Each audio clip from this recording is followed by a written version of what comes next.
اور صفات کے تقاضوں میں بھی شرک میں نے آپ کو بتایا تھا کہ جو یہ چیزیں دینے پر قادر ہے، پھر اس کا تقاضا کیا ہے کہ ہم عبادت بھی اسی کی کریں، دعائیں بھی اسی سے مانگیں، مناجات بھی اسی سے مانگیں۔ اگر ہم یہی چیزیں کسی اور سے کریں گے، کسی پیر سے یا فقیر کے مزاروں پہ جا جا کے مانگیں گے، تو یعنی ہم اس کی صفات کے تقاضوں میں بھی شرک کر رہے ہیں۔ لہٰذا سب سے کبیرہ گناہ، بڑا گناہ جو یہاں قرار دیا گیا اور سب سے پہلے نمبر پر اس کو لایا گیا، وہ یہی ہے کہ اللہ کے ساتھ کسی کو شریک نہ ٹھہراؤ۔ دوسرے نمبر پر آ گیا وَبِالْوَالِدَيْنِ احساناً، اور اپنے والدین کے ساتھ احسان کا برتاؤ کرو، اپنے والدین کے ساتھ نیکی کا برتاؤ کرو۔ ایک جگہ پر آیا ہے نا کہ انہیں اف تک بھی نہ کہو، ٹھیک ہے۔ والدین ہمیں محنت کے ساتھ پوری زندگی لگا کر کتنی پیار و محبت کے ساتھ پالتے پوستے ہیں، کوئی حرج ہم پر نہ آئے، کوئی مصیبت ہم پر نہ آئے، اس کے لیے وہ دن رات محنت و مزدوری کرتے ہیں، خود کم کھاتے ہیں لیکن بچوں کی خواہشات کو پورا کرتے ہیں، اور ہر ممکن حد تک وہ کوشش کرتے ہیں کہ ہم بچوں کو فیسیلیٹیٹ کر سکیں، ان کی تمام ضروریات کو پورا کر سکیں، چاہے وہ کھانا پینا ہو، اچھا پہننا ہو، اچھی جگہ پر ان کی پڑھائی، تربیت، علم حاصل کرنا ہو، تمام خواہشات۔ ہر بچہ، آپ خود جانتے ہیں، آپ نے والدین کو دیکھا ہوگا کتنی سختیاں تکلیفیں برداشت کر کے وہ آپ کی پرورش کرتے ہیں۔ اسی لیے قرآن میں دوسرے نمبر پر یہ حکم آیا ہے کہ اپنے والدین کے ساتھ احسان کے ساتھ پیش آؤ، حسن سلوک کے ساتھ پیش آؤ۔ ہم ساری زندگی بھی، یہ حدیث مبارکہ میں آیا ہے کہ کندھے پر اٹھا کے اگر باپ کو یا والدہ کو حج بھی کرائیں، تب بھی ان کے ایک ایک پل کے پسینے کا ہم قرض ادا نہیں کر سکتے۔ ساری زندگی بھی اگر ہم ان کی خدمت کرتے رہیں تو ان کے احسان کو ہم اتار نہیں سکتے، جس شفقت کے ساتھ انہوں نے ہمیں پیدا کیا اور پالا پوسا، خدمت کی ہماری، پرورش کی ہماری، اور یہاں تک ہمیں پہنچایا۔ ہر ماں باپ، چاہے وہ امیر ہوں، غریب ہوں، جس حالت میں بھی ہوں، وہ والدین کو اچھی تربیت دینے کے لیے ہر ممکن کوشش کرتے ہیں۔ اسی لیے بلکہ کئی اوقات، کئی دفعہ تو اولاد کی خاطر وہ غلط کام کرنے تک پہ بھی مجبور ہو جاتے ہیں۔ تو والدین دنیا میں اللہ تعالیٰ کی بہت بڑی نعمت ہیں جو اولاد کو حاصل ہوتی ہے۔ اس لیے اللہ تعالیٰ نے یہاں دوسرے نمبر پر حکم فرمایا اپنے والدین کے ساتھ احسن طریقے سے حسن سلوک کرو۔ تیسرے نمبر پر فرمایا وَلَا تَقْتُلُوا أَوْلَادَكُم مِّنْ إِمْلَاقٍ، اور اپنی اولاد کو قتل نہ کرو مفلسی کے ڈر سے، مفلسی کے ڈر سے اپنی اولاد کو قتل نہ کرو۔ نحن نرزقکم وإیاہم، اور ہم تمہیں بھی رزق دیتے ہیں اور انہیں بھی رزق دیتے ہیں۔ پہلے زمانے میں بھی یہ رسم چلی آتی تھی حضور صلی اللہ علیہ وسلم کے دور میں کہ لوگ خاص کر لڑکیوں کو پیدا ہوتے ہی زندہ درگور کر دیتے تھے۔ اس میں دو چیزیں تھیں، ایک تو وہ شرماتے تھے کہ کسی کو ہمیں اپنا داماد بنانا پڑے گا اس وجہ سے، اور دوسرا اس وجہ سے کہ وہ کہتے تھے کہ اتنے بچوں کا ہم پرورش کیسے کریں گے، پال پوس کے ان کو کھلائیں گے کہاں سے، ضروریات زندگی اور کھانے پینے کا سامان ہمیں جمع کرنا پڑے گا جس کے لیے ہمیں مشکل پیش آئے گی۔ اس خوف سے وہ اپنے بچوں کو زندہ درگور کر دیتے تھے یا مار دیتے تھے۔ کیا آج کل کے زمانے میں یہ ہو رہا ہے؟ آپ مجھے بتائیں۔ دیکھا جائے تو آج کل بھی ہمارے معاشرے میں یہ 2 بچوں کا یا 4 بچوں کا جو ٹرینڈ چل رہا ہے، اور زیادہ تر لوگوں سے پوچھا جائے تو آگے سے یہی کہتے ہیں نا کہ بس بچے اتنے ہی کافی ہیں جن کی تربیت اچھی طریقے سے کر لی جائے، بس جن کو اچھا ہم پڑھا لکھا لیں، کھلا پلا دیں، ان کی ضروریات پوری کر لیں، یہی بچے کافی ہیں۔ تو دیکھا جائے تو یہ بھی تو ایک صورت ہے، اسی آیت کے پس منظر میں آ رہی ہے کہ اپنے بچوں کو مفلسی کے ڈر سے قتل مت کرو، تمہیں بھی ہم رزق دیتے ہیں اور ان کو بھی ہم ہی رزق دیتے ہیں۔ لہٰذا بہت غور طلب آیت ہے، یہ بھی اس پر غور کرنا چاہیے۔ اولاد کا اور خود ہمارا رزق جب اللہ کے ہاتھ میں ہے تو اس خوف سے اولاد کو پیدا نہ کرنا، یا اس خوف سے اولاد کو جیسے وہ لوگ مار دیتے تھے مار ڈالنا، انتہائی کبیرہ گناہوں میں اس کا شمار ہوا ہے، اور اللہ تعالیٰ ہمیں یہاں سختی سے اس بات سے بھی منع کر رہے ہیں کہ اپنی اولاد کو رزق کی تنگی کی وجہ سے یا مفلسی کے خوف سے قتل مت کرو۔ ٹھیک ہے نا، یہ کبیرہ گناہوں میں شامل ہے، کیونکہ واقعی رازق تو اللہ تعالیٰ ہے، جس طرح وہ ہمیں رزق دے رہا ہے، جس بھی جان کو وہ پیدا کرتا ہے، ساتھ ہی اس کا رزق بھی وہ اتارتا ہے۔ آگے فرمایا وَلَا تَقْرَبُوا الفَّوَاحِشَ مِن ظَهَرَ مِنْهَا وَمَا بَطَنَ، اور برائی کے کاموں کے پاس بھی مت جاؤ، چاہے وہ ظاہر ہوں یا چھپے ہوئے۔ برائی بے حیائی کے کاموں کے پاس سختی سے منع فرمایا گیا۔ یہ بھی احکام عشرہ میں چوتھے نمبر پر گناہ آ رہا ہے کہ بے حیائی کے کاموں کے پاس نہ جاؤ۔ اسلام میں ہر ایسے برے کام کے لیے یہ الفاظ استعمال اور بولے جاتے ہیں جن کی برائی اور فساد کے اثرات برے ہوں اور دوسروں تک پہنچیں۔ ٹھیک ہے نا، بے حیائی کے جتنے بھی کام ہیں، جیسے نامحرموں کے لیے ہمیں آنکھ اٹھا کر دیکھنے کا حکم نہیں دیا گیا، پھر اس سے آگے کیونکہ باقی چیزیں بڑھتی ہیں، جب ہم غلط طریقے سے کسی کو دیکھتے ہیں پھر غلط خیالات ذہن میں آتے ہیں، پھر وہ آگے چیزیں بڑھتی جاتی ہیں اور بے حیائی میں کہاں سے کہاں تک آدمی نکل جاتا ہے۔ بیہودہ باتیں، بیہودہ حرکات، اور پھر آج کل تو میڈیا جہاں ہمارا پہنچ گیا ہے، بے حیائی عروج پر آ گئی ہے، تو بیہودہ چیزیں دیکھنا۔ ایک حدیث مبارکہ میں اس کا مفہوم بھی یہی ہے کہ اس وقت تنہائی میں انسان زیادہ گناہ کریں گے، اپنی تباہی کا زیادہ سامان کرنے لگیں گے۔ تو صحابہ نے پوچھا تنہائی میں کیسے کریں گے؟ جیسے سر عام تو ہم گناہ کر سکتے ہیں، لوگوں کے ساتھ ہم مل کر برائی کر سکتے ہیں، تنہائی میں بے حیائی کیسے کریں گے جب کوئی بھی نہ ہو؟ تو آج کل کے دور میں دیکھیں آپ اکیلے اور موبائل آپ کے پاس، سب بالکل تنہائی میں الگ کمرے میں، تو یہی وہ چیزیں تھیں جو نور نبوت سے نبی صلی اللہ علیہ وسلم نے 1400 سال پہلے ہمیں جن سے متنبہ کر دیا تھا کہ ہم تنہائی میں ہوں گے، کوئی ہمارے ساتھ نہیں ہوگا، لیکن بے حیائی تب بھی عام ہوگی، کرنے والے بھی حیائی کے کام کریں گے۔ آج یہی ڈیوائسز جو ہمارے لیے ایجاد ہوئی ہیں، سائنس نے، انسان کو عقل اللہ تعالیٰ نے دی اور اس نے یہ چیزیں ایجاد کی، دیکھا جائے تو بہت ساری چیزیں ہمارے بے شمار فائدے کے لیے ہیں۔ ان چیزوں کا واقعی گنا جائے تو اتنا فائدہ ہے کہ ہم شمار نہیں کر سکتے، لیکن اگر ہم ان کا مس یوز کرنا شروع کر دیں تو پھر ان کے نقصانات بھی اتنے ہیں کہ جن کو ہم شمار نہیں کر سکتے۔ انہی سے کوئی درس و تدریس سیکھتا ہے، علم و فن سیکھتا ہے، تو انہی سے کوئی بے حیائی بھی سیکھتا ہے، برے کام بھی سیکھتا ہے، ٹھیک ہے نا۔ تو اب ہمیں اپنا محاصرہ کرنا ہے کہ ہم کیا چیز سیکھ رہے ہیں، لہٰذا بے حیائی کے کاموں سے بچو، خواہ وہ ظاہر ہوں یعنی سر عام ہو رہے ہوں،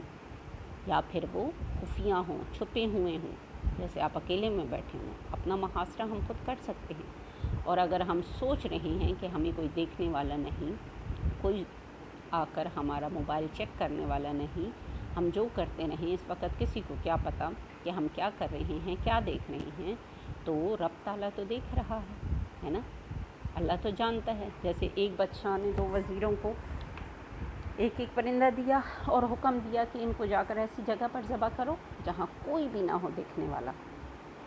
تو ایک تو وزیر گیا، اس نے جا کر دیکھا ایک غار میں چھپ کر کہ وہاں کوئی بھی نہیں ہے، کوئی اس کو ذبح کر وہ لے آیا۔ لیکن دوسرا وزیر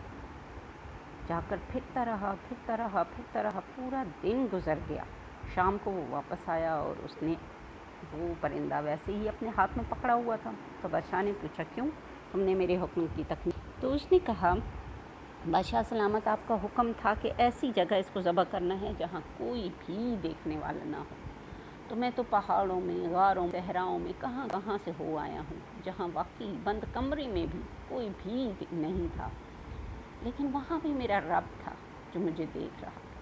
اس وجہ سے میں اس کو لے آیا، کیونکہ آپ کا حکم تھا کہ وہاں قتل کرنا ہے، وہاں اس کو ذبح کرنا ہے جہاں کوئی بھی نہ دیکھنا ہو، تو میں نے تو ایسی کوئی جگہ نہیں دیکھی جہاں میرا رب مجھے دیکھ نہ رہا ہو، جہاں میں نے اپنے رب کو نہ پایا ہو۔ تو بس اس آیت کو آپ اسی کے ساتھ جوڑیں اور سمجھیں کہ بے حیائی کے کاموں سے بچو، خواہ وہ ظاہر ہوں یا پوشیدہ، جتنے بھی چھپے ہوئے ہوں ان کو اللہ دیکھنے والا ہے، دیکھ رہا ہے۔ آگے فرمایا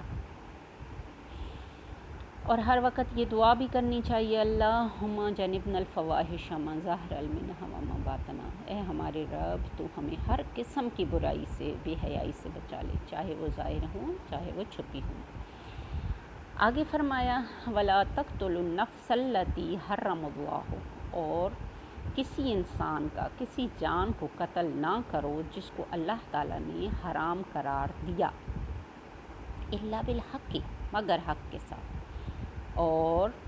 کسی جان کو نہ قتل کرو جس کو اللہ نے حرام قرار دیا مگر حق کے ساتھ۔ یہاں کسی جان کو قتل نہ کرنا، اس میں آپ صلی اللہ علیہ وسلم نے بھی فرمایا کہ کسی مسلمان کا خون حلال نہیں، ٹھیک ہے نا، کسی مسلمان کا بھی خون حلال نہیں ہے۔ نبی کریم صلی اللہ علیہ وسلم نے اس کی تشریح یوں فرمائی، مگر 3 چیزوں میں، کسی انسان کا بھی، کسی مسلمان کا بھی خون حلال نہیں مگر 3 چیزوں میں۔ ایک یہ کہ وہ شادی شدہ ہونے کے باوجود بدکاری میں مبتلا ہو، یعنی شادی شدہ ہو کر بھی زنا کرے، تو ایسے شخص کا قتل جائز ہے۔ دوسرا وہ کہ اس نے کسی کو ناحق قتل کیا ہو، تو اس کے بدلے میں قصاص لیا جائے گا اس سے، یعنی قصاص کے طور پر قتل کیا جائے گا، مارا جائے گا۔ تیسرا یہ کہ وہ اپنے دین حق کو چھوڑ کر مرتد ہو گیا ہو، یعنی اپنا دین اس نے چھوڑ دیا ہو، اسلام کو ترک کر دیا ہو اور مرتد کسی بھی دوسرے دین کو اختیار کر گیا ہو۔ اور جس طرح بے وجہ قتل کرنا کسی مسلمان کا حرام ہے، اسی طرح غیر مسلم کا بھی حرام ہے، انسان کو کسی بھی دوسرے کا قتل کرنا حرام ہے۔ اب یہ بھی جو صورتیں بیان کی گئی ہیں، یہ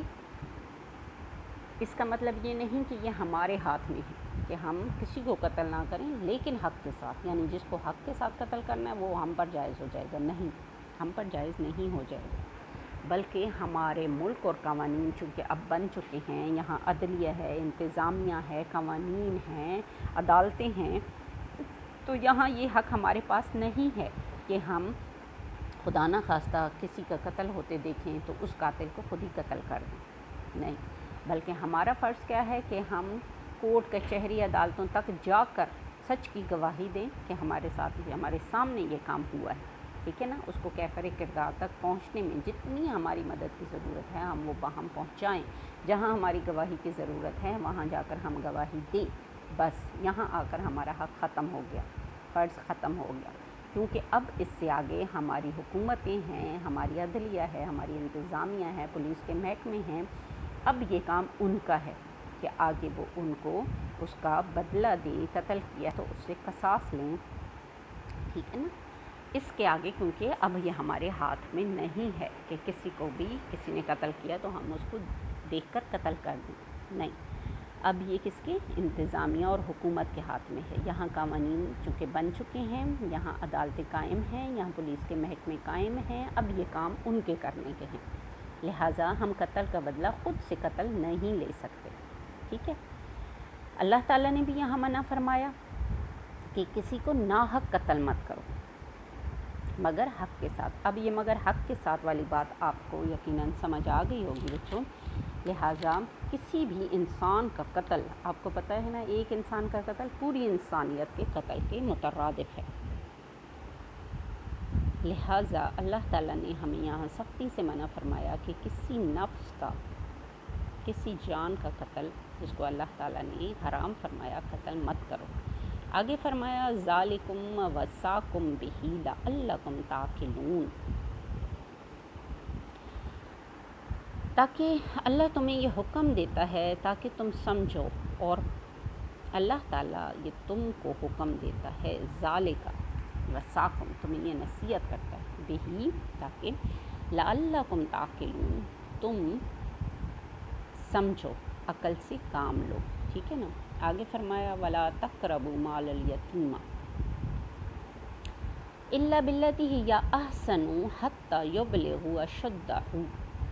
اور یتیم کے مال کے قریب بھی مت جاؤ مگر احسن طریقے سے، یہاں تک کہ وہ بلوغت کو پہنچ جائے۔ یتیم کے مال کو کھانا سخت ترین گناہ ہے، آپ کو پتہ ہے نا، حرام ہے ایسا مال کھانا جو یتیم کا ہو، ناحق کھانا، اس کو سختی سے منع کیا گیا ہے۔